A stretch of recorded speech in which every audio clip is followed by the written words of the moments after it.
ජුලි මාසේ 7 වෙනිදා හරියටම දින 7කට පෙර නැවත දෙපාර්ශවය අතර ගැටුම් ආරම්භ වුණා. ඇමරිකාවේ ජනාධිපතිතුමා රට කොංග්‍රස් මණ්ඩලය නිල වශයෙන් අමතා ප්‍රකාශ කරා ඉරානය ඉලක්ක කරලා ප්‍රහාර එල්ල කරන බව. රජයේ පාර්ශ්වයේ ප්‍රකාශ ඇහුවාම මේක කේතුමති රාජ්‍යයක් වගේ තමයි පේන්නේ. හැබැයි අද වෙනකොට මේක විශාල මහනුවරක් බවට පත් වෙලා ඉවරයි. දැන් යුද්ධය සම්බන්ධයෙන් ගත්තාම යුද්ධය මේ අයට ගැටලුවක් නෑ. මොකද හේතුව මේ ඕනම වැඩක් කරගන්න බැරි නම් යුද්ධය කියන කාරණේ මත ආණ්ඩුවට එලිලා ඉන්න පුළුවන් තත්ත්වයක් නිර්මාණය වෙමින් පවතිනවා ආපහු යුද්ධය ආරම්භ කිරීම තුල. අද ජුලි 14 රාත්‍රියේ සිට ඇමරිකාව නැවත වරක් ප්‍රකාශයට පත් කරලා තිබෙනවා ඉරානයේ තෝරාගත් ඉලක්ක වෙතට මිසයිල ප්‍රහාර සහ ගුවන් ප්‍රහාර එල්ල කරන බව.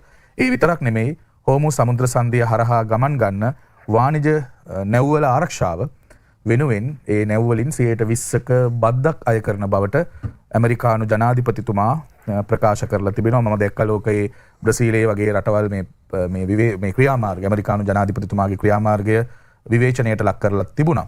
හැබැයි යුද්ධය පටන් ගන්නකොට තිබ්බ එදා කිව්වේ ඉන්ධන අපිට මාස 3කට තියෙනවා කියලා. හැබැයි යුද්ධය පටන් ගන්න දවස් 3කට යන්න යනකොට ආපහු ඉන්ධන මිල ඉතාමත් ශීඝ්‍රයෙන් ඉහළ ගියා. අද වෙනකොට ලෝක වෙළඳපොලේ තිබ්බ ඉන්ධන මිලයි අපේ ලංකාවේ තියෙන ඉන්ධන මිලයි ගැලපුවාම ඒ ප්‍රමාණයට අපේ ඉන්ධන මිල අඩු වුණේ නැහැ. දැන් ආපහු යුද්ධ වැඩි වුණා කියලා අපිට ආපහු යුද්ධ දඩ බීම කරන්න වැඩි කරන්න උත්සාහ කරන්න එපා.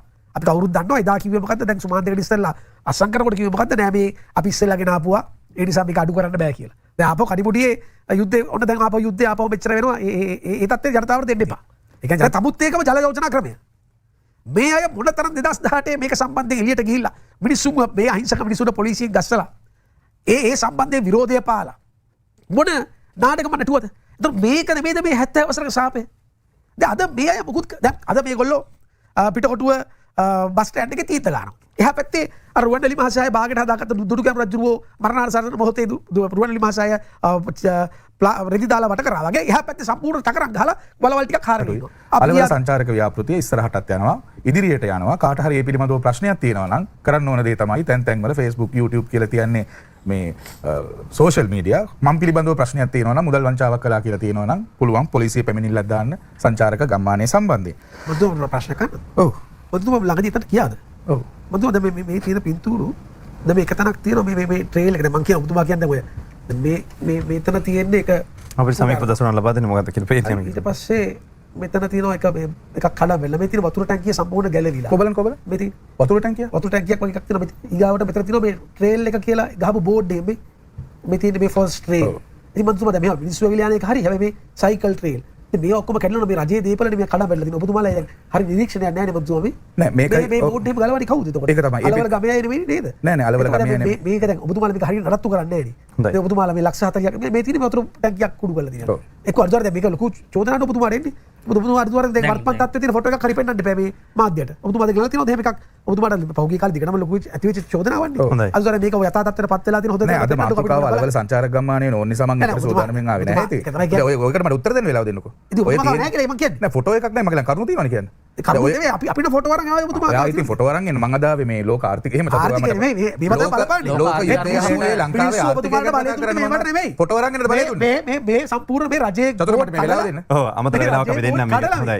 මේ බෝඩ් වලට කිසිම නිරීක්ෂණයක් නැහැ. ආපහු වෙන්නේ මොනවද කියලා. හොඳයි. අපි දැන් දිගට ප්‍රශ්න අහන්න අපි කෙටියෙන් අහමු. ඔබතුමා මෙහෙම දැන් මෙහෙමයි. ඔබතුමාට චෝදනා. හරි දැන් කෙටි ඇතිනේ ප්‍රශ්න. ඔබතුමා මේක කියන්නේ පස්සට ගෙන්න ෆොටෝ ටික. දෙන්න. ප්‍රේමනාසී දොළවත්ත മന്ത്രിතුමා හිටපු മന്ത്രിතුමාගේ එතුමා කතාව පටන් ගත්තේ මේක විශාලා මහනුවරක් කියලා.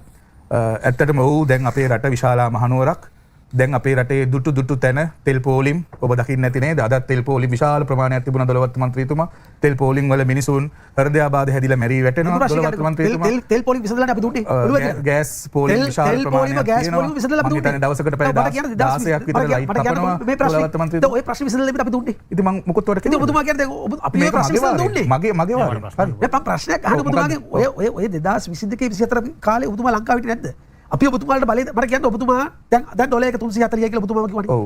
ඔබතුමාට අපි බලය දෙනකොට ඩොලර් කීයද? 294යි. හරි. උද්දමනේ. ඊන. ඔබතුමාලා තමයි රටේ ආර්ථිකය හදපු ප්‍රශ්නයක් අහන්න. ඉතින් ඔක තමයි කාරණේ. හරිද? මම හැම ඔළුවෙන් දැන් හිටියේ. විද්‍යාශීලී ඉතිරිලා අවුරුදු නිදාගෙන හිටියේ දැන් අවුරුදු ඒක තමයි. ඒ කියන්නේ පෝලිං එක අසාධාරණයි. පෝලිං එක අපි මේක බාර දුන්නේ නැහැ නේ. හරි දැන්. පෝලිං ඇති වුණා අපේ කාලේ. පෝලිං නැතුව. හැබැයි අපි ඒක විසඳලා දුන්නා. හරි ඔබතුමා අවස්ථාව. නෑ එකම කිව්වා කේතුමති පුරයක් කියලා මම කියනවා. එකම කිව්වා විශාලාවක්. අයියා ඩෙංගු රෝගී 70000ක් නැද්ද? හොඳයි දැන් අපි මේ තුමගේ ඒ විශාල මහනුවරක් මේකයි. හරි. ඩෙංගු රෝගී 70000ක් ඉන්නවා. විශාල මහනුවර ඩෙංගු තිබුණාද? ඉතින් මොනවද මන්ත්‍රීතුමා ඔය කතා කරන්නේ? ඉතින් මට උත්තර දෙන්න වෙලාව ඔබතුමා උගත් කෙනෙක්නේ. වෙලාව දෙන්න. තර්ක ශාස්ත්‍රය එතුමාට අවස්ථාව දෙන්න. රෝග බිය විශාලම රෝග බිය ලංකාවේ තියෙනවා. හරි දැන් රෝග බිය ලංකාවේ තියෙනවා. මෙතුමාලගේ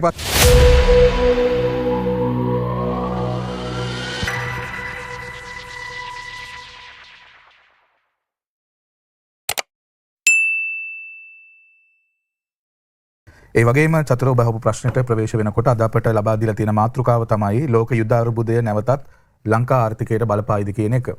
අද ජූලි 14 වෙනිදා මම හිතන්නේ තීරණාත්මක දවසක් ලෝක දේශපාලනයේ චතුර. අපි හැමෝම දන්නවා පහුගිය පෙබරවාරි මාසයේ ආරම්භ වෙච්ච ඇමරිකාව ඉරානය සහ මැද පෙරදිග ඉලක්ක කරමින් ආරම්භ වූ ඒ සටන් මාලාව උච්ච අවස්ථාවකට පැමිණ පහුගිය ජුනි මාසයේදී පමණ යම් කිසි తాවකාලික සටන් විරාම තත්වයකට යම් කිසි එකඟතා තත්වයකට පැමිණියා ජුනි මාසයේදී අපි හැමෝටම සැනසුම් සුසුමක් කියලාන්න පුළුවන් මට්ටමට විශේෂයෙන්ම සාමය අගයන ලෝකවාසී සියලුම මිනිස් ප්‍රජාවන්ට හිතට සැනසුමක් දෙන පුවතක් තමයි වාර්තා වුණේ පාකිස්තානය වගේ මධ්‍යස්ථ රටවල් සම්බන්ධ වෙලා මේ රටවල් දෙක එක මේසයකට අරගෙන ඉන්න තත්වය. නමුත් ආසන්න දින කිහිපය ඇතුළත තත්වය නැවත දරුණු අතටපත් වුණා. ඒකෙන් අපට පැහැදිලි වුණා ජුනි මාසයේ ඇති කරගත්ත අර සටන් විරාම එකඟතාව දෙපාර්ශ්වය විසින්ම බිඳ දැමුණු බව ඊළඟට ජුලි මාසේ 7 වෙනිදා හරියටම දින 7කට පෙර නැවත දෙපාර්ශ්වය අතර ගැටුම් ආරම්භ වුණා. ඇමරිකාවේ ජනාධිපතිතුමා රට කොංග්‍රස් මණ්ඩලය නිල වශයෙන් අමතා ප්‍රකාශ කරා ඉරානය ඉලක්ක කරලා ප්‍රහාර එල්ල කරන බව. එයට ඉරානය දැක්වූ ප්‍රතිචාරය තමයි හෝමුස් සමුද්‍ර සංධිය වසා දමන බවත් අද ජුලි 14 රාත්‍රියේ සිට ඇමරිකාව නැවත වරක් ප්‍රකාශයට පත් කරලා තිබෙනවා ඉරානයේ තෝරාගත් ඉලක්ක වෙතට මිසයිල ප්‍රහාර සහ ගුවන් ප්‍රහාර එල්ල කරන බව. ඒ විතරක් නෙමෙයි හෝමුස් සමුද්‍ර සංධිය හරහා ගමන් ගන්න වාණිජ නැව්වල ආරක්ෂාව වෙනුවෙන් ඒ නැව්වලින් 20%ක බද්දක් අය කරන බවට ඇමරිකානු ජනාධිපතිතුමා ප්‍රකාශ කරලා තිබෙනවා. මම දැක්ක ලෝකයේ බ්‍රසීලයේ වගේ රටවල් මේ ක්‍රියාමාර්ගය ඇමරිකානු ජනාධිපතිතුමාගේ ක්‍රියාමාර්ගය විවේචනයට ලක් කරලා තිබුණා. නමුත් දැන් පවතින තත්ත්වය මත මේ තත්ත්වය මත පැහැදිලි නැවත ඉදිරි දින කිහිපය තුළ යුදමය තත්ත්වයක් ඇති වෙන්නට පුළුවනි. ස්ථීරවම ඇමරිකාව විසින් ප්‍රකාශයට පත් කළාම හෝමුස් සරහා යන නැව්වල ආරක්ෂාව සඳහා 20%ක බද්දක් අය කරනවා කියලා ස්ථීරවම වෙන්න පුළුවන් දේ තමයි නැව් ගාස්තු, රක්ෂණ ගාස්තු, බොරතෙල්, LNG වගේ ප්‍රධාන බලශක්ති ඒකකයන්ගේ මිල ඉහළ යාම. ඒක ලෝකේ ප්‍රබලම රටකටවත් ලංකාව වගේ කුඩා රාජ්‍යයකටවත් නවත්තන්න පුළුවන් තත්ත්වයක් නෙමෙයි. අපි දන්නවා ලෝකේ බොරතෙල් සහ LNG වලින් චතුර 20%ක්ම ප්‍රවාහනය කරන්නේ හෝමුස් සමුද්‍ර සංධිය හරහා.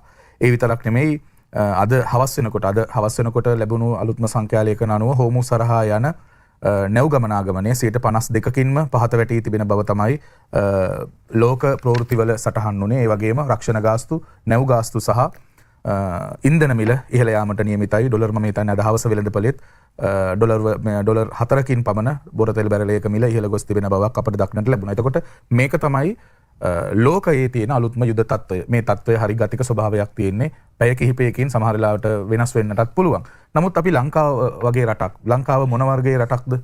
ලංකාව වැඩිපුර ද්‍රව ඉන්ධන මත විශ්වාසය තියෙන, ඒ ද්‍රව ඉන්ධන 100%ක්ම ආනයනය කිරීම මත විශ්වාසය තබා කටයුතු කරන රාජ්‍යයක්. එතකොට ලංකාව වැනි රටකට මෙහි ඍජු බලපෑමට ලක්වීම නොවැළැක්විය හැකි සත්‍යයක්, නොවැළැක්විය හැකි කරුණක්. එය තාර්කික හේතුවක්. ඉතින් අප රජයක් ලෙස කළ යුතු වන්නේ මේ එන බාහිර කම්පනය, අපි මේවට කියනවා ආර්ථිකයට රටකට එල්ල වෙන්න පුළුවන් බාහිර කම්පන කියලා. මේ බාහිර කම්පනයන්ට දරාගත හැකි මට්ටමට රටේ ආර්ථිකය ශක්තිමත් කිරීම. දැන් ජාතික ජනබලවේග රජයට කළ හැකිද? ඔව්. මොකද අපි පහුගිය අවුරුදු 1.5කට ආසන්න අපගේ පාලන කාලය, කෙටි පාලන කාලය ඇතුළත අපි මේ වගේ කම්පන කිහිපයකටම, එකක් මේ වර්ෂයේ පෙබරවාරි මාස ආරම්භ වූ මැද පෙරදිග යුද තත්ත්වයත්, ගිය වර්ෂයේ අවසාන භාගයේදී ඇති වූ දිත්වා සුලිකුණාටු තත්ත්වය වගේ අපේ ආර්ථිකයට බාහිරව එල්ල වූ කම්පනයන් ඉතාම සාර්ථකව කළමනාකරණය කරගත් බවට ප්‍රායෝගිකව පෙන් වූ රජයක්. ඒ නිසා ස්ථීරවම අපි රජය ලෙස බැඳී ඉන්නවා මේ රටේ පොදු ජනතාවට මේකෙන් එන කම්පනය අසීමිත. දැන් ඔබ ප්‍රශ්න යොමු කරනකොට මැහුවා කොපමණ ඉන්ධන මත පෙට්‍රල් ලීටරය සහ ඩීසල් ලීටරය මත කොපමණ භාණ්ඩාගාරය බරක් තබා තිබෙනවද කියලා. අපි පහුගිය මාස 3ක් අකණ්ඩවම චතුර ඩීසල් ලීටරයක් මත රුපියල් 100ක්, ඒ වගේම පෙට්‍රල් ලීටරයක් මත රුපියල් 20ක බරක් රජය විසින් දැරුවා. ඒක දරාගෙන තමයි ලබා දුන්නේ. ඒ නිසා විපක්ෂයේ මහතුරු කියන ආකාරයට ලෝක වෙළඳපොලේ තෙල් මිල අඩු වෙන විදිහට තෙල් මිල අඩු කරන්නත් වැඩි වෙන විදිහට තෙල් මිල වැඩි කරන්නත් ගියා නම් අද මේ වෙන විට ඔබට පෙට්‍රල් ෂෙඩ් එකෙන් ගන්න මිලට පෙට්‍රල් ලීටරය ඩීසල් ලීටරය ගන්න හම්බ වෙන්නේ නැහැ. එහෙනම් ස්ථීරවම යුද්ධයේ උච්චම කාලවල අවසන් විනාඩිය. අප්‍රේල් මාර්තු වගේ කාලයන් වලදී පෙට්‍රල් ලීටරේ රුපියල් 600කට 650කට යන්න තිබුණා. අර ඒ ලෝක වෙළඳපොලේ මිල එක්ක සමපාත කරන්න හැදුවා නම්. නමුත් වගකීම යුතු ජනතාවාදී රජයක් ලෙස අපි කටයුතු කරමින් ඉන්නවා ප්‍රධාන කරුණු කිහිපයකට. අංක 1 මේ බාහිර කම්පැනියට ඔරොත්තු දෙන්න පුළුවන් ශක්තිමත් ආර්ථික හැකියාවක් සහිත ශක්තිමත් සාර්වාර්ථිකයක් ගොඩනගා ගැනීම සඳහා ඒ වෙනුවෙන් තමයි අපි පහුගිය අවුරුදු දෙකමාරක කාලය තුල උද්දමනය පාලනය කරගත්ත පොලි අනුපාතය ස්ථාවරව තියාගත්ත ශක්තිමත් විදේශ සංචිතයක් ගොඩනැගුවා. ඩොලරයේ අගය ස්ථාවරව තියාගන්නට පුළුවන් වුණා. අපි පිළිගන්නවා පහුගිය කාලේ මේ මැද පෙරදිග යුද තත්ත්වයත් ඒ වගේම ඉන්ධන සඳහා ලොකු මිලක් අපට ගෙවන්නට සිදුවීමත් එක්ක වර්ෂයක් පුරාම රුපියල් 300ත් 310ත් අතර තිබුණු ඩොලර් එක 340 මට්ටමට ඇවිල්ලා තියෙනවා. ඒක සහේතුකව සිදුවෙච්ච දෙයක්, තාර්කික ක්‍රියාවලියක්. නමුත් අපි ආර්ථිකය සාර්වාර්ථිකයේ ස්ථාවර බව සියලු සංඛ්‍යා ලේඛනවලින් පෙන්වන්න තියෙනවා. ඒ වගේම තමයි දෙවෙනි ක්‍රියාමාර්ගයේ විදිහට රජය අරගෙන තියෙනවා දේශීය නිෂ්පාදනය සහ ආහාර සුරක්ෂිතතාව. ලෝක වෙළඳපොලේ සිදුවන මේ මිල උච්චාවචනයන් සහ නාවික ගමනාගමනයට සිදුවෙන බාධා හමුවේ ලංකාවේ ජනතාවට ආහාර සුරක්ෂිතතාව කරන්නේ කොහොමද කියන එක කරලා තියෙන්නේ කොහොමද කියන එක මම දෙවෙනි වටේදී පැහැදිලි කරන්නම්. ඒ වගේම තමයි අපේ රටේ ලොකු ආර්ථිකයට දායකත්වයක් ලබා දෙන සංචාරක කර්මාන්තය. මේ මැද පෙරදිග යුද තත්ත්වයත් එක්ක සංචාරකයන්ගේ පැමිණීම අඩු වේවියයි අපි උපකල්පනය කරලා ඒ සඳහා නව සංචාරක වෙළඳපොළවල් සොයාගෙන ගිහිල්ලා තියෙනවා. ඒ වගේම සංචාරකයන් විවිධාංගීකරණය ව්‍යාපෘති ආරම්භ කරලා තියෙනවා. විශේෂම දේ තමයි ලංකාවේ බලශක්ති විවිධාංගීකරණය සහ පුනර්ජනනීය බලශක්ති කෙරෙහි යොමු වීම. ලංකා ඉතිහාසයේ පළමු වතාවට තමයි සූර්ය බලය ගබඩා කළ හැකි බැටරි පද්ධතියක් ස්ථාපනය කරන්න පටන් ගත්තේ ඒ ජාතික ජනබලවේග රජය. ඒ වගේම සුළං බලය කෙරෙහි අඩු මිලට බලශක්තිය ලබා ගන්න විදේශීය කම්පැනි වලට කොමිස් දෙන්න නෙමෙයි, දේශීය නියෝජිතයන්ට කොමිස් ගහන්න නෙමෙයි, අඩු මිලට අපේ රටේ පොදු ජනතාවට විදුලි බලය ලබා දෙන්න සූර්ය බලය ගබඩා කළ හැකි බැටරි පද්ධතියක්, ඒ වගේම සුළං බල විදුලි පද්ධතියක් ආරම්භ වෙනවා. අවසාන වශයෙන් චතුර අපි උපාය මාර්ගිකව රාජ්‍ය සම්බන්ධතා ශ්‍රී ලංකාව ස්වෛරී ස්වාධීන ජනරජයක් විදිහට ද්විපාර්ශ්වික බහුපාර්ශ්වික සහ ලෝකයේ අනිත් රටවල් එක්ක මැද පෙරදිග ඇති වෙන යුද තත්ත්වයේදී ඒකපාර්ශවීය නොවි පැත්තක් ගන්න නැතුව උපාය මාර්ගික රාජ්‍යතාන්ත්‍රික ගනුදෙනුවක නියැලෙමින් ඉන්නවා. ඒ නිසා ස්ථීරවම මේ ලෝක යුද තත්ත්වයේ ලංකාවට බලපෑමක් කරනවා. රජය ඒ බලපෑම ජනතාවට අවහිරයකින් තොරව අසාධාරණයකින් අවැඩකින් තොරව ලබා දෙන්නට කටයුතු කරමින් ඉන්නවා. ස්තුතියි. ඔබට දැනෙන විදිහට මොකද්ද තත්ත්වය? හිතනවල තත්ත්වය බරපතලයිද? එහෙම නැත්නම් මේ තත්ත්වෙන් අපිට කොට එන්න පුළුවන්ද? රජය ගන්න ක්‍රියාමාර්ග ප්‍රමාණවත්ද? මොකද්ද පළමුවට අදහස් දක්වීම? ස්තුතියි ආරාධනා කිරීම සම්බන්ධයෙන් රජයේ පාර්ශ්වයේ ප්‍රකාශ ඇහුවාම මේක කේතුමති රාජ්‍යයක් වගේ තමයි පේන්නේ. හැබැයි අද වෙනකොට මේක විශාල මහනුවරක් බවට පත් වෙලා ඉවරයි. දැන් යුද්ධය සම්බන්ධයෙන් ගත්තාම යුද්ධය මේ අයට ගැටලුවක් නෑ. මොකද හේතුව මේ ඕනම වැඩක් කරගන්න බැරි නම් යුද්ධය කියන කාරණේ මත ආණ්ඩුවට එලිලා ඉන්න පුළුවන් තත්ත්වයන් නිර්මාණය පවතිනවා ආපහු යුද්ධය ආරම්භ කිරීම තුළ. හැබැයි යුද්ධය පටන් ගන්නකොට තිබ්බ එදා කිව්වේ ඉන්ධන අපිට මාස 3කට තියෙනවා කියලා. හැබැයි යුද්ධය පටන් ගන්න දවස් 3කට යන්න යනකොට ආපහු ඉන්ධන මිල ඉතාමත් ශීඝ්‍රයෙන් ඉහළ ගියා. එතකොට මේ අයගේ පාලනයේ තියෙන අදූරදර්ශීභාවය තමයි පැහැදිලිව පේන්න තිබ්බා. ඉන්ධන නිසි ප්‍රමාණවත් ආකාරයට අපේ සතුව තිබ්බේ නැහැ. එහෙම නැත්නම් ගබාලා ගල්ලඟුරු වල මේ වංචාව වහගන්න ඒ තියෙන පාඩුව වහගන්න තිබ්බ ඉන්ධන වල මිල වැඩි කරා. දැන් කොහොම වුණත් යුද්ධේ නැවතිලා සාමසාකච්ඡා සාර්ථක වෙලා ගිවිසුම් අත්සන් කරලා අද වෙනකොට ලෝක වෙළඳපොලේ තිබ්බ ඉන්ධන මිලයි අපේ ලංකාවේ තියෙන ඉන්ධන මිලයි ගැලපුවාම ඒ ප්‍රමාණයට අපේ ඉන්ධන මිල අඩු වෙන්නේ නැහැ. දැන් ආපහු යුද්ධ වැඩි වුණා කියලා අපිට ආපහු යුද්ධ දඩවීම කරන්න වැඩි කරන්න උත්සාහ කරන්න එපා. අපිට අවුරුද්ද දන්නවා එදා කිව්වේ මොකද්ද? දැන් සුමාන්තයට ඉස්සෙල්ලා අත්සන් කරනකොට කිව්වේ මොකද්ද? නෑ මේ අපි ඉස්සෙල්ලාගෙන ආපුවා ඒ නිසා මේක අඩු කරන්න බෑ කියලා. දැන් ආපහු කඩිමුඩියේ යුද්ධේ ඔන්න දැන් ආපහු යුද්ධය ආපහු මෙච්චර වෙනවා. ඒ තත්ත්වය ජනතාවට දෙන්න එපා. ඒ කියන්නේ ජනතාව ආපහු ගුණාට දාන්න එපා. දැන් මම ඇයි මේක විශාල මහනුවරක් කිව්වේ? දැන් මේ හැමදාම අතීතයට බයිනවනේ. අතීතයට බයිනවා රිලව් බෝ කරෙත් අපි හොරකම් කරෙත් අපි කොමිස් ගැහුවෙත් අපි එහෙමනේ කිව්වේ. දැන් අපි කාංචන නැතුව අපි කණ්ඩායම ගහපු රුපියල් 100ක් තියෙනවා මේ පෙට්‍රල් ලීටරේ. අපි හොරකම් කරපු ලීටරේ ඩීසල් ලීටරේ 150ක් තියෙනවා කියලා කිව්වා. ඉතින් ආණ්ඩුව ගත්ත ගමන් මේ කොමිස් බෙදලා අඩු නැහැ නේ. දැන් එතකොට දැන් රිලව් සම්පත්තිය ගත්තත් රිලව් ඇති කරත් අපි කිව්වා. හැබැයි මේ ආණ්ඩුව ඔබට මතකද මේ ආණ්ඩුව අරගෙන 2024 දෙසැම්බර් ලොකු ප්‍රොජෙක්ට් එකක් ගෙනිච්චා. ඒක තමයි ක්ලීන් ශ්‍රී ලංකා. ක්ලීන් ශ්‍රී ලංකා ගෙනල්ලා සුද්ධෝ ගෙනල්ලා සුද්ධ කරනවා. එතකොට කතාන්දර පතා පවත්වනවා. ත්‍රයි භාෂා මහේශ්වරල වගේ දෙතුන් භාෂා වලින් කතා කරනවා, සුද්ධ කරනවා, පලංචි හදනවා, කාණු සුද්ධ කරනවා. දැන් මොකද්ද ප්‍රතිඵලය? අද මාස 7ක් යනකොට අද ඩෙන්ගු රෝගී 70000ක් වෙලා තියෙනවා. මම කියන්නේ මේක මේ ජනතාව මේ ආණ්ඩුවේ අයවැය ලේඛනය ආණ්ඩුවේ ක්‍රියාකාරීත්වය ගැන මැනගන්න මෙන්න මේ කාරණේ. එදා හොරු වංචාකාරෝ ඒ පුරසාරන් ඔක්කොම ඉඳලා එදා කොහොමද වැඩ කරේ අද කොහොමද වැඩ කරන්නේ? දැන් මිනිස්සුන්ට මේ යුද්ධෙන් වැඩි වෙන උද්දමනේ නෙමෙයි චතුර. අපේ රටේ මිනිස්සු 70000ක පවුල් 70000ක මිනිස්සු දුක් විඳිනවා මේ ඩෙන්ගු රෝගයෙන් නිසා. මේක අපි කියන්නේ මේ හැමදාම හැම ක්‍රියාවටම දැන් අපි දන්නවා ප්‍රායෝගිකව මිනිස්සුන්ගේ යම් දායකත්වයක් තියෙන්න ඕනේ. හැබැයි ওই තියෙන ප්‍රශ්න තියෙදි තමයි අපි ඒව අවම කරලා වැඩ කරේ. සම්බන්ධීකරණ කමිටුවල අපි සභාපති වෙලා හිටියා. කමිටු ගණනාවක් අපි කොළඹ දිස්ත්‍රික්කේ බැලුවා. අපි කොහොමද වැඩ කටයුතු කරේ? කොහොමද වැඩ කරන්නේ? දැන් මේගොල්ලෝ කරපු විවේචනත් එක්ක මේගොල්ලෝ සදාචාරාත්මක අයිතියක් තියෙනවද අද අපේ රටේ යුද හමුදාවේ ආධාර උපකාර කරගෙන මේ කාණු සුද්ධ කරන්න? දැන් මේ අදටත් අපේ රටේ යුද රණවිරු අදටත් මේ රටේ සංවර්ධනයට මේ වගේ ප්‍රශ්නවලදී මැදිහත් වෙලා වැඩ කරද්දී අද තමුන්නාසලා එකිනෙකොටත් කොන්දක් තියෙනවද? රජයේ නීතිපති දෙපාර්තමේන්තුවෙන් ආපු කෙනෙක් අර සලේ මහත්මයාගේ නඩුවේදී අර මෙලෙක් කෑලි එල්ලන් ඇවිල්ලා හිටු රණවිරුවා සම්බන්ධයෙන් ප්‍රකාශයක් නිකුත් කරන මේක ආණ්ඩුවේ මතය නෙමෙයි කියලා. එහෙම සදාචාරාත්මකවත් එහෙම නෛතිකවත් මේ ඇයට එහෙම කොන්දක් නැහැ. අද ඒ සියල්ලත් එක බැලුවාම අද පැහැදිලි මේ අයගේ අදූරදර්ශී පාලනය, මේ අයගේ අකාර්යක්ෂමතාවය, මේ අයගේ නොහැකියාව ප්‍රකට කරමින් සිටිනවා. දැන් මේක මේ පළාත් පාලන ආයතන වලට විතර ලාගු කරනවා. පළාත් පාලන ආයතන නෙවෙයි. මෙතුමාලා දෙන්නම සම්බන්ධීකරණ කමිටුව එකක හෝ කීපයක ප්‍රාදේශීය ලේකම් කාර්යාල මාර්ගයෙන් ඒ පාලන වෙන ආයතන වල සභාපතිවරු 159ක් ඉන්නවා. ඒතර මුළු ලංකාවේම ඉන්න තියෙන ප්‍රාදේශීය ලේකම් කාර්යාලය ඒ විදිහට බෙදලා තියෙනවා. අද සද්ද නැතුව පාර්ලිමේන්තු මන්ත්‍රීවරු සද්ද නොකර ඉන්නවා. නගරාධිපතිවරුන්ට මේ අයගේ නගරාධිපතිවරුන්ට ඔය පොඩි ප්‍රාදේශීය සභාපතිවරුන්ට බැල බැන අනේක කරන. අද පැහැදිලිව කියන්න ඕනේ මේ ක්ලීන් ශ්‍රී ලංකා සාර්ථක වුණා නම් මේ රටේ මෙතරම් ශීඝ්‍ර වර්ධනයක් එක්ක ඩෙන්ගු රෝගීන් හිමි දෙයක් නැහැ. ඒ නිසා අපි කියන්නේ මේ ආණ්ඩුව ෆේල්. ඔක අපි ජනතාවට මේ ආණ්ඩුව ඡන්දෙ ඉස්සලා අපි කිව්වා. හැබැයි ජනතාවට අපි ප්‍රණාමය පුද කරන ආණ්ඩුවට සම්බන්ධයෙන් මේ ආකාරයෙන් මේ අය බලයට පත් කරපු නිසා තමයි චතුර අද මේගොල්ලෝ ෆේල් කියලා නිර්මාණය කළා. දැන් මේ අය කිව්වේ 70 වසරක සාපේ කියලා. දැන් 70 වසරක සාපේ කියලා අපිට කියද්දි ඔබට අද පේනවා ඇති මොන කාරණේ සම්බන්ධයෙන්ද අපි පාරට බහැලා මේ අය කරන සංවර්ධන ක්‍රියාවලියකට අපි කොහෙද විරුද්ධ වෙලා තියෙන්නේ. දැන් තමුත් ඒකම ජල යෝජනා ක්‍රමය. මේ අය මොන තරම් 2018 මේක සම්බන්ධයෙන් එළියට ගිහිල්ලා මිනිස්සුන් මේ අහිංසක මිනිස්සුන්ට පොලිසියෙන් ගස්සලා ඒ සම්බන්ධයෙන් විරෝධය පාලා මොන නාටකම නටුවද? එතකොට මේක නෙමෙයිද මේ 70 වසරක සාපේ? දැන් අද මේ අය මුකුත් දැන් අද මේගොල්ලෝ පිටකොටුව බස් ස්ටෑන්ඩ් එකේ තීත ගන්නවා. එහා පැත්තේ අර රුවන්වැලි මහසෑය බාගට හදාගත්ත දුඩුගැමුණු රජුරෝ මරණාසන්න මොහොතේ රුවන්වැලි මහසෑය රෙදි දාලා වට කරා වගේ එහා පැත්තේ සම්පූර්ණ ටකරක් ගහලා බලවල් ටිකක් හාරගෙන ඉන්නවා. අපි ගියාද උද්ඝෝෂණය කරන්න? අපි කිව්වද විරුද්ධව වැඩ කරන්නේ නැහැ. අපි මිනිස්සු පාරට දාලා නැහැ. මේගොල්ලෝ මොනවා හරි කරන සංවර්ධන වල අපි කැමතියි. හැබැයි අද කිසි දෙයක් කරන්නේ නැහැ. අද කිසි දෙයක් වෙන්නේ නැහැ.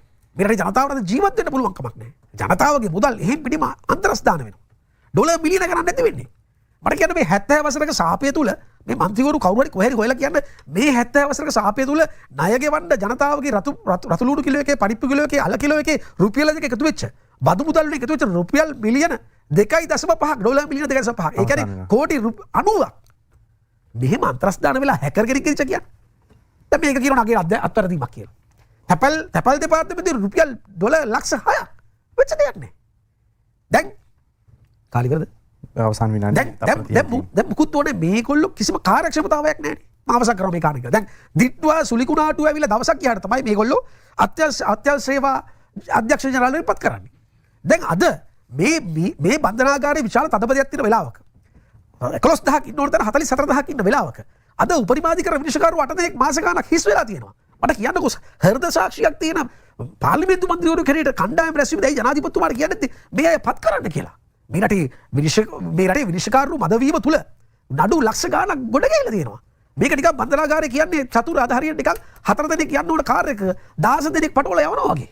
එහෙම තත්ත්වයක් තුල ප්‍රශ්න ඇති වෙන්න පුළුවන්. ඒ නිසා මම හිතනවා මේ 159 දෙනා ඇතුළේ ඉන්න හෘද සාක්ෂියක් ඇති පාර්ලිමේන්තු මන්ත්‍රීවරු ඇමතිවරු කණ්ඩායම් රැස්වීම මතු කරයි. අදුතරමේ මේ උපරිමාධිකරණ විනිශ්චයකාර දුර අටවත් පුරවන්න කියන කාර්ය සම්බන්ධව වැඩ කරයි කියලා අපි විශ්වාස කරනවා. රුවන් මාපතික මහත්මයා ඔබතුමාගේ ප්‍රොජෙක්ට්ස් හරිය නිකන් මේ රට කොට දාන ප්‍රොජෙක්ට්ස් නෙමෙයි අලවල වෙච්ච ප්‍රොජෙක්ට් එක තවත් අල වෙච්ච ප්‍රොජෙක්ට් එකක් වගේ තමයි මන්ත්‍රීතුමා මතු කර සිටියේ. මේවෙන් නම් රට කොට දාන්න හදන්නේ. මේවෙන් කොට දාන්න පුළුවන් ද සංචාරක කර්මාන්තය මොකක්ද කියන එක මෙතුමා මතු කරපු කාරණාත් එක්ක අපිටත් මතු වෙනවනේ. ඒකත් එක්ක මම කැමති මේ ලැබිච්ච ප්‍රශ්න වලට පිළිතුරු දෙනවා නම් මොකද ආර්ථික තත්ත්වය සම්බන්ධ මේ නම්බර්ස් පිළිබඳව එතුමා කියනවා ඒ කියන දේවල් මේ වෙලා තියෙන කියලා පළමු මාසයේදී ඉන්ධන වියදමම වැඩි වෙලා තියෙනවා කියන එක ගිය අවුරුද්දට සාපේක්ෂව එතුමා පෙන්නනවා. ඔව් මේ අලවල සංචාරක ගම්මානය මෙතුමා කිව්වා මේ ස්ට්‍රැටජිකලි කරන්න ඕන වැඩ කියලා. මේ අලවල සංචාරක ගම්මානය පිහිටවීම පිළිබඳව මේ විවේචන එකක්වත් විෂය මූලික එහෙම නැත්නම් විෂය ප්‍රාමාණිකයන්ගෙන් එල්ලවන විවේචන නෙමෙයි. එක්කෝ TikTok කරන කවුරු හරි එහෙම නැත්නම් YouTube එකක් කරලා කීයක් හරි හොයාගන්න කෙනෙක් තමයි ඔය එකක්වත් ඔය කවුරුත් අලවලට ගිහිල්ලත් නැහැ. දැන් මේ වැඩසටහන නරඹනවා අත්තනගල්ල අලවල අපේ ප්‍රදේශවාසීන්. පෞගේ අද උදේත් මං ඒ ගිහිල්ලා ආවේ. ඉතින් මේ මිනිස්සු hina වෙනවා. ඇයි මේ මෙහෙම කරන්නේ අපේ ගමට කියලා. ඉතින් අනික අපි අලුතෙන් ගම්මානයක් හදලා නැහැ චතුර. දැන් සංචාරක ගම්මාන කියලා හදනවනේ මහත්තයා. ඔබතුමාගේ Facebook එකට ගිහිල්ලා බලපුවම ඒ Facebook එකේ නම් ඉතාලම පැහැදිලිව කියනවා අපි ලංකාවේ පළවෙනි ප්‍රජාමූලික සංචාරක ගම්මානය හැදුවේ අපි කියලා. ඉතින් ඔබතුමා දැන් අනිත් පැත්තට කියන සංචාරක ගම්මානයක් පොඩ්ඩක් මට පැහැදිලි කරන්න දෙන්නකෝ මහත්තයෝ. අලවල කියන්නේ ස්වභාවිකව තියෙන අත්තනගල් ආසනයේ සබරගමුව මායුම්ව තියෙන ගමක්. ඒක අලුතින් හදන්න දෙයක් නැහැ. වර්ග කිලෝමීටර් 4ක 5ක ප්‍රදේශයක් ඇතුළත තියෙනවා හස්ත කර්මාන්ත. බෙර නිපදවන ස්ථාන, බටනලා නිපදවන ස්ථාන, බට කූඩ නිපදවන ස්ථාන, නීමසි පාලනය කරන ස්ථාන, අලවල ලෙන, දේවින් පැන්න ඇල්ල, අලවල ඇල්ල ඊළඟට සංචාරකයන්ට ඉතාම සුන්දර ස්ථාන ගොඩක් තියෙනවා. ඉතින් බස්නාහිර පළාත් සංචාරක මණ්ඩලය මම විශේෂයෙන් මතක් කරන්න ඕනේ එහි සභාපති මහේෂ් මහත්මයා සාමාන්‍ය අධිකාරී පාලිත මහත්මයාත් එක්ක එකතු වෙලා ඒගොල්ලෝ දිගු කාලීනව සංවර්ධනය කරපු ව්‍යාපෘතියක් පහුගිය රජයන් වල කුණුබක්කියට දාලා තිබුණු ව්‍යාපෘතියක් අපේ රජය ආවට පස්සේ පටන් ගත්තා. ඉතින් සංචාරකයන් එනවා කියන එක මේ මහත්තුරු හිතනවා වගේ අර ව්‍යවසායකත්ව රාජ්‍යයක් ගැන කතා කරන්නේ. මේ මහත්තුරු හිතන්නේ සංචාරක ව්‍යාපෘතියක් ආරම්භ කරාම මොන අද සංචාරක ව්‍යාපෘතිය ආරම්භ කළා හෙට ඉඳලා පෝලිං හෙල සංචාරකයෝ කියලා නම් මට මේ මහත්තුරුන්ගේ කියවීම ගැන කනගාටුයි. අලවල සංචාරක ව්‍යාපෘතිය ඉස්සරහටත් යනවා ඉදිරියට යනවා කාට හරි මේ පිළිබඳව ප්‍රශ්නයක් තියෙනවා නම් කරන්න ඕන දේ තමයි තැන් තැන් වල Facebook YouTube කියලා තියන්නේ මේ සෝෂල් මීඩියා මම පිළිබඳව ප්‍රශ්නයක් තියෙනවා නම් මුදල් වංචාවක් කළා කියලා තියෙනවා නම් පුළුවන් පොලිසිය පැමිණිල්ලක් දාන්න සංචාරක ගම්මානයේ සම්බන්ධයෙන්. මුදුම ප්‍රශ්න කරන්න. ඔව්. මුදුම ළඟදී එතන කියාද? ඔව්. මුදුම දැන් මේ තියෙන පින්තූරු දැන් මේ එක තැනක් තියෙනවා මේ ට්‍රේල් එකට මම කියන ඔබතුමා කියන්නේ දැන් ඔය මේ එතන තියෙන්නේ එක අපිට සමීප දසුන ලබා දෙන්න මොකද්ද කියලා පේන්නේ මේක. ඊට පස්සේ මෙතන තියෙනවා එකක් කඩම් වෙලා මේ තියෙන වතුර ටැංකිය සම්පූර්ණ ගැලවිලා. කොබලන් මේ තියෙන වතුර ටැංකිය? වතුර ටැංකියක් වගේ එකක් තියෙනවා. ඊගාවට මෙතන තියෙනවා මේ ට්‍රේල් එක කියලා ගහපු බෝඩ් එක මේ තියෙන මේ ෆර්ස්ට් ට්‍රේල්. ඉතින් මම තුමා දැන් මේ මිනිස්සු ඇවිල්ලා යන එක හරි හැබැයි මේ සයිකල් ට්‍රේල්. ඉතින් මේ ඔක්කොම කැඩලා මේ රජයේ දීපලනේ මේ කඩම් වෙලා තියෙනවා. ඔබතුමාලා දැන් හරි නිරීක්ෂණයක් නැහැ නේ ඔබතුමා මේ. නෑ මේක මේ බෝඩ් එක ගලවන්නේ කවුද එතකොට? ඒක තමයි. අලවල ගමේ අය නෙවෙයි නේද? නෑ නෑ අලවල ගමේ නෙවෙයි. මේක දැන් ඔබතුමාලා මේක හරියට නඩත්තු කරන්නේ නැහැ නේ. දැන් ඔබතුමාලා මේ ලක්ෂ 40ක් මේ තියෙන වතුර ටැංකියක් කුඩු කරලා තියෙනවා. එක්ක අර්ධවර දැන් මේක ලොකු චෝදනාවක් ඔබතුමාට එන්නේ. ඔබතුමා අර්ධවර දැන් වර්තමාන තත්ත්වයේ තියෙන ෆොටෝ එකක් හරි පෙන්නන්න එපා මේ මාධ්‍යයට. ඔබතුමා දෙක ගලලා තියෙනවද එහෙම එකක්? ඔබතුමාට පහුගිය කාලේ දිගටම ලොකු ඇතිවෙච්ච චෝදනාවක් නේ. අර්ධවර මේක යථා තත්ත්වයට පත් වෙලා තියෙන හොඳ නෑ අද මාතෘකාව අලවල සංචාරක ගම්මානයේ ඕන නිසා මම ඒකට සෝදානම්ෙන් ආවේ නෑ ඉතින්. ඔයකට මට උත්තර දෙන්න වෙලාව දෙන්නකෝ. ඉතින් ඔබතුමා නෑ කියලා මම කියන්නේ. නෑ ෆොටෝ එකක් නෑ මගේ ළඟ කරුණු තියෙනවනේ කියන්නේ. කරුණු නෙවෙයි අපිට ෆොටෝ අරන් ආවේ ඔබතුමා. ආ ඉතින් ෆොටෝ අරන් එන්න මං අද ආවේ මේ ලෝක ආර්ථික එහෙම ආර්ථික නෙවෙයි මේ මත බලපාන්නේ. ලෝක යුද්ධය හැමෝේ ලංකාවේ ආර්ථිකය කරන නෙවෙයි ෆොටෝ අරන් එන්නද බලය දුන්නේ. මේ සම්පූර්ණ මේ රජයේ චතුර මට මේ වෙලාව දෙන්න. ඔව් අමතර වෙලාවක අපි දෙන්නම් මේක. හොඳයි.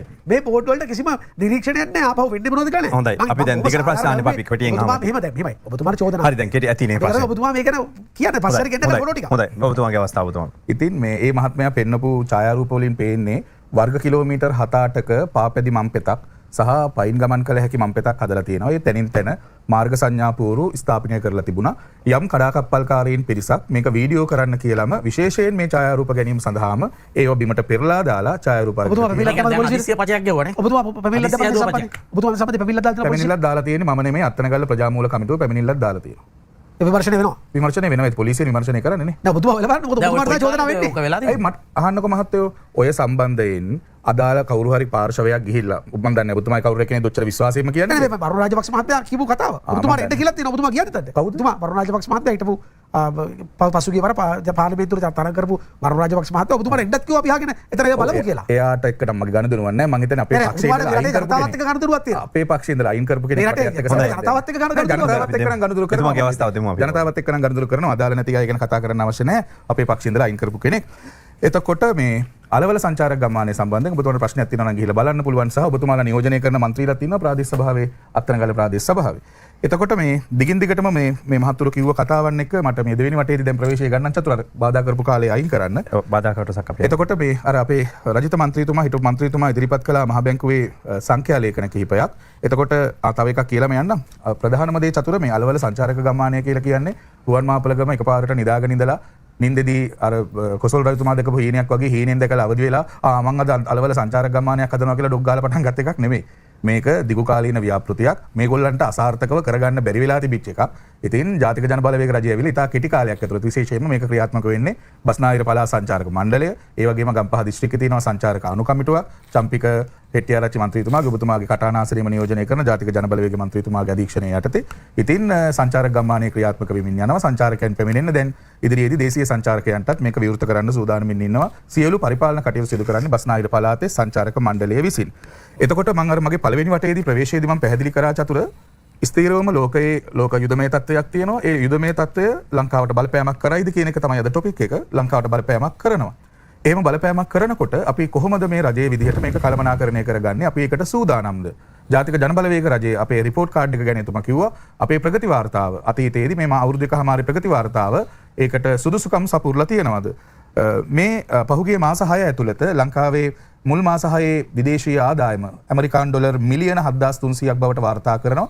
මේ ඇමරිකානු ඩොලර් මිලියන 7300ක ආදායම ලංකාවට ලැබෙන්නේ ප්‍රධාන වශයෙන්ම රෙදිපිලි එහෙම නැත්නම් ඇපරල් ඊළඟට පොල්ලාශ්‍රිත නිෂ්පාදන සහ රබර් ශේෂ්ත්‍රයෙන්. මේවත් එක්ක රජයේ සැලසුම් කරමින් ඉන්නවා මේ ඉදිරි මාස 6 ඇතුළත කොහොමද තවත් ශක්තිමත්ව ස්ථිරසාරව ආර්ථිකය ඉදිරියට ගෙන යන්නේ කියන එක. තවත් අපට අමතක කරන්න බැරි එකක් තමයි චතුර අපට පුළුවන්කම ලැබුණා. දිත්ව ආපදාවට මුහුණ දීලා දිත්ව ආපදාවෙන් අපේ රටට වෙච්ච හානිය දල ජාතික නිෂ්පාදනයෙන් 4%ක පමණ ප්‍රමාණයක් කියනවා.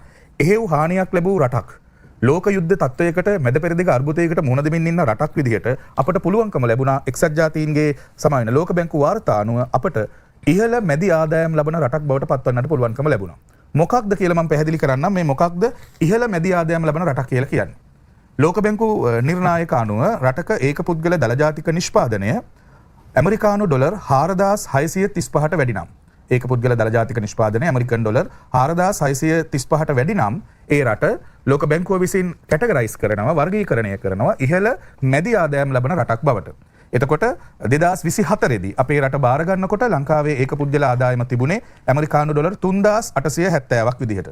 3000 ගණන් වල තිබුණේ 3800 ගණන් වල අපිට පුළුවන්කම ලැබුණා. හැබැයි මම මේක තනිකර කීර්තිනාමය ජාතික ජනබලවේග රජයට පවරා ගන්නේ නැහැ. මොකද අපි අතීතය ගත්තොත් එහෙම සංඛ්‍යා ලේඛන වලින් පැහැදිලි වෙනවා 1996 දක්වාම විවෘත ආර්ථිකය හඳුන්වා දීලා 1996 දක්වාම ලෝක බැංකුව වාර්තා අනුව ලංකාව ස්ථානගත වෙලා තිබුණේ පහළ ආදායම් ලබන රටක් විදිහට 96 දක්වාම චන්ද්‍රිකා මෙතිනිය අපේ රට ජනාධිපති කරන කාලේ පොදු පෙරමුණු රජයේ මැදහරිය දක්වාම 96 සිට 2017 දක්වා. එතකොට අපට අහු වෙනවා චන්ද්‍රිකා මෙතිනියගේ කාලය, මැද්දේ රනිල් වික්‍රමසිංහ මහත්මයා පාලනය කරපු කාලේ, මහින්ද රාජපක්ෂ මහත්මයා පාලනය කරපු කාලේ. මේ කාලේදී ලංකාව එක පඩියක් උඩට නගින්න පුළුවන් වුණා. පහළ මැදි ආදායම් ලබන රටක් බවට පත් වෙනවා 2017 දී. 17 සිට යහපාලන රජයේ කාලේ 17 සිට 18 දක්වා කෙටි කාලයකට ලංකාව ඉහළ මැදි ආදායම් ලබන රටක් බවට පත් වුණාට අපට මේ උපදෙස් දෙන මේ මහත්තුරු රට පාලනය කරපු රටේ තීන්දුව తీරන ගත්ත ආර්ථිකය සම්බන්ධයෙන් තීන්දුව తీරන ගත්ත කාලෙදී නැවත වතාවක් 2018 සිට 24 දක්වා ලංකාව පහළ මට්ටමට කඩාගෙන වැටුණා. ඒ පහළ මට්ටමකට කඩාගෙන වැටුණු රට තමයි බංකොලොත් වෙලා එක තැන හිර වෙච්ච ගල් ගැහිච්ච රට තමයි ජනාධිපති අනුර සහෝදරයාගේ ප්‍රධානත්වයෙන් මේ ජාතික ජනබලවේග රජය අරගෙන අවුරුදු 1කමාරක් වගේ කෙටි කාලයක් ඇතුළත අපිට පුළුවන්කම ලැබෙන්නේ නැවත වතාවක් ඉහළ මැදි ආදායම් ලබන රටවල් බවට පත් වෙන්න. ලංකාවත් එක්ක අපිත් එක්ක ආසියාවේ පිලිපීනය වියට්නාමයේ වගේ රටවලුත් ඔන්න අපිත් එක්ක ඇවිල්ලා තියෙනවා ඉහළ මැදි ආදායම් ලබන රටවල් කාණ්ඩයට. අපි කොපමණ ප්‍රමාණයක් වැඩි කරගෙන තියෙනවද? 2024ට වඩා 2025 දී ඒක පුද්ගල දල ජාතික නිෂ්පාදනය එක වසරක් තුල අපට හැකියාව ලැබුණා ඇමරිකානු ඩොලර් 800කින් වැඩි කරගන්න. 2024ට සාපේක්ෂව 2025 දී ඒක පුද්ගල දල ජාතික නිෂ්පාදනය ඩොලර් 800කින් වැඩි කරගන්න පුළුවන්කම ලැබිලා තියෙනවා. ආර්ථික විද්‍යාඥයෝ මේ ගැන අනාවැකි පළ කරන මේ පිළිබඳ විශ්ලේෂණය කරන ආර්ථික විද්‍යාඥයෝ ප්‍රකාශ කරනවා අපිට පුළුවන්කම ලැබුණොත් මේ ආකාරයේ වර්ධනයක් තව වසර 10ක් පවත්වාගෙන යන්න අකණ්ඩවම රටේ ආර්ථික වර්ධන වේගය 8%ත් 10%ත් අතර ප්‍රමාණයකින් පවත්වාගෙන යන්න දැනට අපි ඉන්නේ ඉහළ මැදි ආදායම් ලබන රටවල් කාණ්ඩේ. අපේ ඊළඟ අඩියට නගින එක තමයි අපේ ඉලක්කය රජයක් විදිහට ආර්ථිකයේ පැත්තෙන්. ඒ සඳහා දුර දක්නා දිගු කාලීන සංවර්ධන සැලසුම් තිබෙනවා. ඊළඟ කරුණට යන්න පෙර මම කැමති අපේ විපක්ෂ මන්ත්‍රීවරු දෙදෙනා මතු කළ කරුණු කීපයකට පිළිතුරු දෙන්න. ප්‍රේමනාත් සී දොළවත්ත මන්ත්‍රීතුමා හිටපු මන්ත්‍රීතුමාගේ එතුමා කතාව පටන් ගත්තේ මේක විශාලා මහනුවරක් කියලා. ඇත්තටම ඔව් දැන් අපේ රට විශාලා මහනුවරක්. දැන් අපේ රටේ දුටු තැන තෙල් පෝලිම් ඔබ දකින්න නැති නේද? අදත් තෙල් පෝලිම් විශාල ප්‍රමාණයක් තිබුණා දොළවත්ත මන්ත්‍රීතුමා.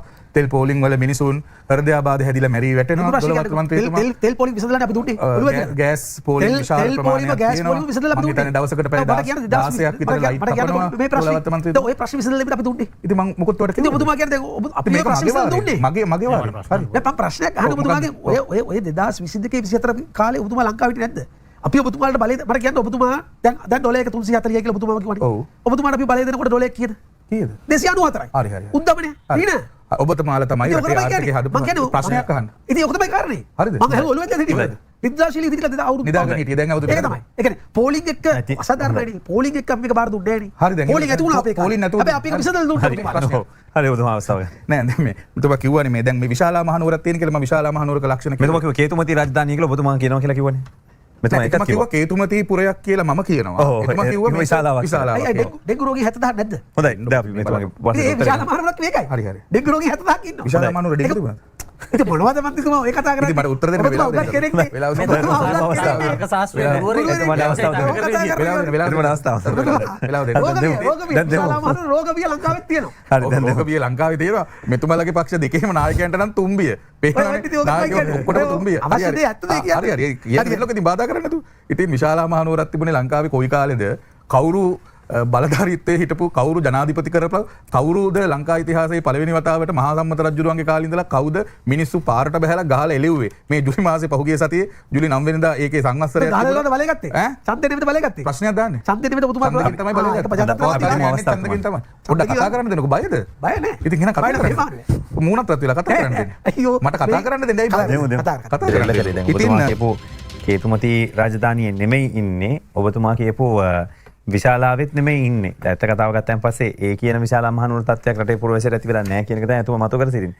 ඔබතුමා හිතන විදිහට මොන වගේ තත්ත්වයක්ද ඇත්තටම තියෙන්නේ එතකොට? මෙතන මෙතුමා මේ මායාලෝකයේ වෙනම රාජ්‍යයක් ගැන කතා කරන්නේ. දැන් මේ රටේ දැන් පට්ට කෙබර කියලා කිව්වනේ. හාල් අතිරික්තයක් తీරලා පිටරටින් හාල් ගෙනාවේ ගෙනල්ලා නැද්ද මේ රටේ? ඩෙංගු රෝගී 70000ක් නැද්ද මේ රටේ? ඩොලර් මිලියන 2.5ක් නැති වුණ නැද්ද? ඩොලර් ලක්ෂයක් නැති වුණ නැද්ද? වාහන විකුණලා පාසල් හදනවා කිව්වෝ කොහෙද සිද්ධ වුනේ? වාහන ටික අන්තිම මොහොතේ ගෙනකොට ගහපු ටැක්ස් එක තියෙද්දි තවත් වාහන 1700ක් ගෙනාවේ නැද්ද? බාලගල් ලංගුරු ගෙනාවේ නැද්ද? බාලගල් ලංගුරු වලට බාල බෙහෙත් වලට උසාවියට යද්දි බාලගල් ලංගුරු වලට ජනාධිපති කොමිසම දාලා මේගොල්ලන්ගේ ඉල්ලාරි බේරු නැද්ද මේගොල්ලෝ? ඒතර මේවා පට්ට කෙබරද? ඒ නිසා අපි එකක් කියන්න ඕනේ මේ රටේ ජනතාවට. අපි කිසිම වෙලාවක මේ රටේ ජනතාවට කිසිම පීඩාවක් වෙන්න කියලා ප්‍රාර්ථනා කරන්නේ නැහැ. මේගොල්ලන්ට පූර්ණ ආයු කාලය ලැබලා මේ ආණ්ඩුව ගෙනියන්න අවස්ථාව අපි දෙනවා. අපි පාරට බහින්නේ නැහැ. අපි උද්ඝෝෂණ කරන්නේ නැහැ. කකුලෙන් අදින්නේ නැහැ. හැබැයි මේගොල්ලන්ගේ නොහැකියාව අපි කියන්නේ. කිසිම වෙලාවක පසුගිය සාකච්ඡා වාරයේදී මම මතු කරපු එකම කාරණයකටත් සාධනීය උත්තරයක් දුන්නේ නැහැ. අඩුම තරමේ මෙතුමට විරුද්ධව දාලා තියෙන අපි බලාපොරොත්තු වුණා අද පළවෙනි අවස්ථාවේ මෙතුමට හම්බෙච්ච මේ ප්‍රසිද්ධ අවස්ථාවේ කියයි කියලා මෙන්න මේකයි උනේ අලගල කියලා. අඩු තරමේ පින්තූරයක් කියලා පෙන්වන්නේ අලගල වර්තමාන තත්ත්වේ. මේ බෝඩ් ගහපු රජයේ බෝඩ් කඩලා තියෙන්නේ. මේගොල්ලන්ට පුරුදු යෝවා. මොකද හේතුව පහුගිය අවුරුදු දෙකේ අපි කාපට් කරපු පාරවල් ඔක්කොම බෝඩ් කඩලා විසික් කළා දැම්ම මේගොල්ලෝ. අද තමන්ගේ බෝඩ් එක පරිස්සම් කරගන්න බැරි වෙලා තියෙනවා.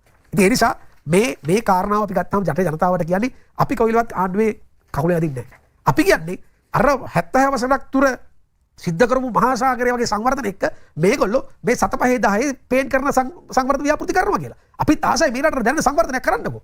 හයිවේ එකක් හදන්නකෝ. හයිවේ එකක් විවෘත කරන්නකෝ. අපි පටන් ගත්ත එක පාලමක් හරි අවසන් කළා විවෘත කරන්නකෝ. අපි මොකුත් කියන්නේ නැහැ. දැන් අලගලත් දැන් ඔබතුමාව කියන්නේ අපි පටන් ගත්ත එක ඔබතුමා කරා කියලා. හොඳයි. අපි කියන්නේ පවත්වාගෙන යන්න. අපි කියන්නේ විනාශ කරගන්න එපා. ඕගොල්ලන්ට ඒ ක්‍රියාකාරීත්වයේ දක්ෂතාවය නැති කියලා ප්‍රශ්න තියෙනවා. ක්ලීන් ශ්‍රී ලංකාව වල අපි කිව්වේ තමුන්නාන්සලා පටන් ගත්ත ප්‍රොජෙක්ට් එක. හදෙන්නේ ක්ලීන් ශ්‍රී ලංකා තමුන්නාන්සලා පවත්වාගෙන ගිහිල්ලා ඩෙන්ගු රෝගී 20000 අඩු කරා නම් අන්න ක්‍රෙඩිට් එක දෙනවා මේ ජනබල ආණ්ඩුවට. එහෙම ක්‍රෙඩිට් එකක් නැහැ කියලා අපි කියන්නේ මේ බලංගිරි ජනතාවට කියන්නේ මේගොල්ලෝ ක්ලීන් ශ්‍රී ලංකාව පටන් අරන් මේගොල්ලෝ මේක රෝගීන් 70000ට ගෙනලා දෙනවා. ඉතින් මේක විශාලාවක් නෙමෙයිද? විශාලාව කියන්නේ ඕන බෞද්ධයෙක් දන්නා විශාලාවේ ප්‍රධානම කාර්යය තමයි රෝග බය.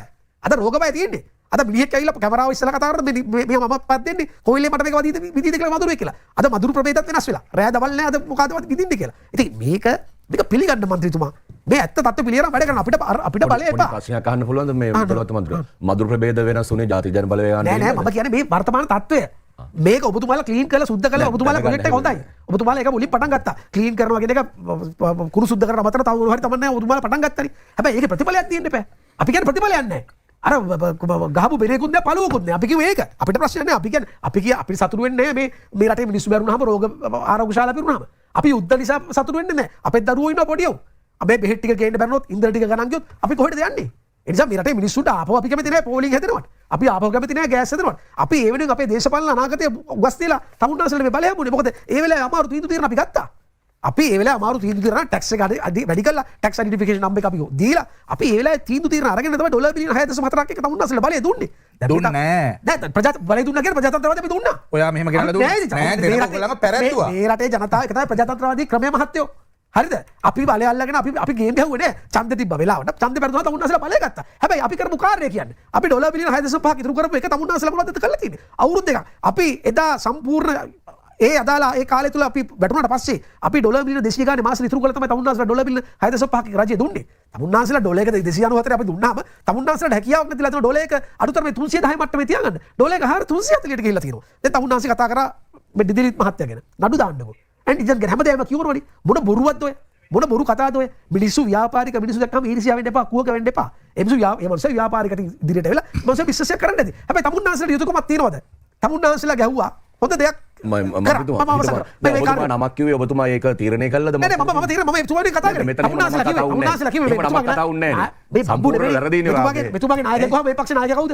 මේ පක්ෂ නායකයා දිලිත් මෙතුමා සර්වජන ඔය කියන සර්වජන බලේ නායකයා දිලිත් මහත්තයා කවුරුද දන්නවනේ. දැන් මං කියන්නේ ඒක නේ තමුන්නාන්සලා සර්වජන කියන්නේ කණ්ඩායම් ගොඩක් කියලා ඔබතුමා කිව්වේ. ඔයත් ඒක නෑ ඔබතුමා මෙහෙමයි අපි මේ වෙලාවේ විපක්ෂයෙන් කතා කරන්නේ. දැන් ඔබතුමාලා ගැහුවා දඩයක් සිලිසිලි බෑග් එකට. තමුන්නාන්සලා මතක තියාගන්න සිලිසිලි බෑග් එකට ගහුව දඩේට රුපියල් 5ක් බෑග් එකට ගහනවා. තමුන්නාන්සලා අද වෙනකන් රාජ්‍ය අරමුදලක් බිහි කළා නැහැ. ඒ සම්පූර්ණ සල්ලි ටික යන්නේ අර මහා පරිමාණ ව්‍යාපාරික බෞතුන්ට. මතක තියාගන්න තමුන්නාන්සලා ඒවා ඒ ගතියුතු ක්‍රියාමාර්ග අරගෙන නැහැ. අන්න දූෂණය. තමුන්නාන්සලාගේ ලොකු සල්ලිකාර බෞතුන්ට තමුන්නාන්සලාගේ ෆන්ඩ් එක තර කරන බෞතුන්ට අවශ්‍ය ඕනෑම ප්‍රමාණයකට හම්බ කරගන්න ඉඩ ප්‍රස්තාව ඇති කරලා දෙලා තිනවා. එවැනි අරමුදලක් රාජ්‍යෙට බිහි කරන්න නැතුව. තමුන්නාන්සලා වාහන ගෙනකොට වාහන වල ටැක්ස් එක වැඩි වෙනවා කියන ඒ රහස එළි වෙලා අවසන් මොහොතේ වාහන වලට වාහන 1800ක් එළියට ගත්තා. ඒ සඳහා ඇනුම් කරා. තමුන්නාන්සලා වගකීම් පිළිගන්න. දැන් විශේෂයෙන්ම වැදගත් කාරණයක් මේ වෙලාවේ කියන්න ඕනේ. මේ බන්ධනාගාර තුල ඇතිවෙච්ච ප්‍රශ්නෙට දැන් අධිකරණ මැතිතුමාව විශ්වාස වගයක් ගෙනලා තියෙනවා. ජනාධිපතිතුමාට දෝෂාභියක් ගේන්න අවශ්‍ය බහුතරය පාර්ලිමේන්තුවේ නැහැ. හැබැයි අද මම පැහැදිලිව කියනවා චතුර චේතනාන්විත ජනාධිපතිතුමා මේ රටේ ආණ්ඩුවේ ව්‍යවස්ථාව උල්ලංඝනය කරමින් ඉන්නවා. ඒකේ ප්‍රධානම කාරණයක් තමයි අපි කවුරුත් දන්නවා ආණ්ඩුවේ ව්‍යවස්ථාව 107 යටතේ අගමනිසු මේ ජනාධිපතිතුමාට තමයි තියෙන්නේ උපරිමාධිකරණ විනිශ්චයකාරව පත් කිරීමේ බලය. දැන් අද උපරිමාධිකරණ විනිශ්චයකාරවරු මාස ගානක් තිස්සේ පත් කරන්නේ 8 දෙනෙක්. මම කියන්නේ කොහොමද මේක අර්ථකථනය කරන්නේ? ඇයි මේ පමාව? මේ අතිශය කාර්යක්ෂමයි කියනා වූ ආණ්ඩුවක ප්‍රධානියා උපරිමාධිකරණ විනිශ්චයකාරව 8 දෙනෙක් පත් කරන්නේ. නඩු ගොඩ ඇහිලා. විශාල ප්‍රශ්නයක්. අපි කවුරුත් දන්නවා අධිකරණයේ තියෙන පමාව. ඒ තුලම බන්ධනාගාර පිරීලා මිනිස්සු අනකොටා ගන්නවා. අද බන්ධනාගාරය තුල විශාල ප්‍රශ්න ගණනාවක් ඇති වෙලා තියෙනවා. එතකොට අපි පැහැදිලිව අපිට පේනවා ආණ්ඩුක්‍රම ව්‍යවස්ථාව චේතනාන්විත එතුමා උල්ලංඝනය කරමින් පවතිනවා. එතුමට යුතුයකමක් තියෙනවා සහ මේ පාර්ලිමේන්තු මන්ත්‍රීවරු යුතුයකමක් කරුණා කළා මේ කාර්ය ඉෂ්ට කරන්න. අද ශ්‍රී ලංකා නීතිඥ සංගමයේ ප්‍රගතිශීලී වෘත්තිකයෝ මේ සියලුම දෙනා ජනාධිපතිතුමාගේ ඉල්ලීමක් කරනවා තියෙනවා කරුණා කළා උපරිමාධිකරණ විනිශ්චයකාරව 8 දෙනා පත් කරන්න කියලා. අද එතුමා බීරිකම් අහනවා. බීරි කන් ඇතුව කිසිම වෙලාවක සම්බන්ධයෙන් කන්දීමකින් තොරව එතුමා වැඩ කරන ගමන් අද කතා කරනවා මේ රටේ විනිශ්චයකාරවරුන්ගේ උපරිමාධිකරණ විනිශ්චයකාරවරුන්ගේ දූර කාලය වැඩි කරන්න. එතනින් එහාට ගිහිල්ලා තව දැන් හදිස්සියේ දිශාධිකරණ මහේස්ත්‍රාත් අධිකරණයේ විනිශ්චයකාරවරු පැහැදිලිව ගාව මේ අවශ්‍යතාවයක් නැහැ මේ දූර කාලය වැඩි කිරීම අවස්ථාවක් නැහැ කියලා එතුමන්ලට දෙන්න. හැබැයි එතුමන්ලගේ ලිපියේ දිශාධිකරණ මහේස්ත්‍රාත් අධිකරණ විනිශ්චයකාරවරු තමයි පැහැදිලිව කියනවා අපේ දූර කාලයත් වැඩි කරන්න එපා. කරුණාකර මේ අවශ්‍ය නැහැ. මේ ශ්‍රී ලංකා නීතිඥ සංඝය ප්‍රතික්ෂේප කළා තියෙනවා. වෘත්තික සංඝ ප්‍රතික්ෂේප කළා තියෙනවා. දිශා මහේස්ත්‍රාත් වරුන්ගේ සංගමය ප්‍රතික්ෂේප කළා තියෙනවා. ජාත්‍යන්තර පොදු රාජ්‍ය මණ්ඩලයේ නීතිඥ සංඝය ප්‍රතික්ෂේප කළා තියෙනවා. ලෝ ඒෂියාක ප්‍රතික්ෂේප කළා තියෙනවා. අනිත් එක ඔය තියෙන ලස්සන පොහොසත් රටක් ලස්සන ජීවිතයක් කියන මැනිෆෙස්ටෝ එකේ කොහෙවත් තැනක කියලා නැහැ. ඔය කියන විතර නීති මේ උපරිමාධිකරණ විනිශ්චයකාරවරුන්ගේ හෝ විනිශ්චයකාරවරුන්ගේ දූර කාලය වැඩි කරලා වෙනම ආණ්ඩුවේ වස්තු සංශෝධනයක් කරනවා කියලා නැහැ. එහෙමනම් කරන්න ඕනේ ජනතාව බලය දුන්නේ මේ රටේ පැහැදිලිවම බලය දුන්නේ නව ආණ්ඩුවේ ව්‍යවස්ථාවක් ගේන්න. අනිත් කාර්යය තමයි මෙතුමල්ලා පළාත් සභා මැතිවරණේ තියන්නේ නැහැ. මෙතුමල්ලා කිව්වේ මේ මැතිවරණය ගත්තට පස්සේ අවුරුද්දකින් පළාත් සභා මැතිවරණේ තියෙනවා කියලා.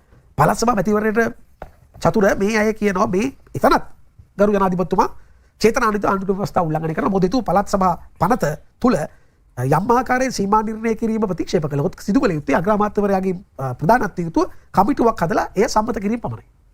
ඒකට අවශ්‍ය කාල සීමාවක් තමයි පැහැදිලිව දක්වලා තිනවා. මාස දෙකකින් ඒ සීමා නිර්ණය කිරීම අවසන් කරලා නැවත ඒ මැතිවරණ කොමිසම ඡන්ද තිය යුතුයි. එතකොට ඒක කරන්නේ නැතුව අද කතානායකතුමා නව පනතක් බිහි කරන්නේ කොහොමද කියලා ස්ථාවර යෝගී අර්ථයේ කමිටුවක් දාලා තිනවා. ඒ පැහැදිලිවම ආණ්ඩුවේ ව්‍යවස්ථාව උල්ලංඝනය කිරීමක්. මේ ආණ්ඩුව ඔච්චරම ප්‍රගතිශීලී නම් මේ ආණ්ඩුව ඔච්චරම දක්ෂ නම් ජනතාව විශ්රට යන්න පුළුවන්. නමුත් ආණ්ඩුව ජනතාව විශ්රට යන්න බයයි.